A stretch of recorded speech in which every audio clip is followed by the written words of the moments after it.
Doug came from a very poor family. His dad, they worked in the cotton fields. His dad drove a taxi sometimes, drove a truck sometimes. Doug would go out and have to work in the cotton field until he figured out that they weighed it when they came in, and one day he put a watermelon in the bottom of his bag, and they said he couldn't come back and he couldn't work there anymore. And so he was walking home and he saw these people at the golf course, and he said, "What are they doing?" And his brother said, "Well, they're caddying." And he said, "Well, do they get paid for it?" And he said, "Yes." And so he went up there and talked to the pro, but the pro said he was too little, and he just didn't think he could carry a bag. But then the war happened, and they needed caddies, and so he went back up there, and they let him come and caddy. And so from there, every day after the club was closed, he had found this old club, and it was all broken and everything, and he put it all back together again with tape and wire and stuff, and he started hitting golf balls. And then every day when the pro would go to lunch, he would hit golf balls, and then when the pro would leave.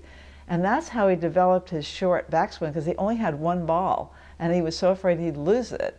And so when he would hit balls, or he would go to play around the course, he'd try to get 9 in while the pro was at lunch. But he only had that one ball, so he didn't want to, he had that short backswing because he could just punch it down the fairway and never lose his ball. His mother would say he would come home at night and it would be after dark. He'd be hitting balls so many that his hands would bleed.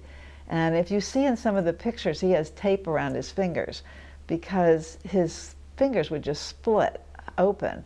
And that's what, he was so determined, and he would just hit balls and hit balls until he got so good. And he got so good at putting that some of the bootleggers and gamblers around Cedartown would notice that he was pretty good, and they would start taking him around to other clubs, and they would bet on him, and then they would give him a little money, and that's how he bought his first pair of shoes. So that's where he first got kind of, you know, where people knew that he could play. And then these 10 men said that he should go to this junior tournament, and that's how he got started. And he won that tournament.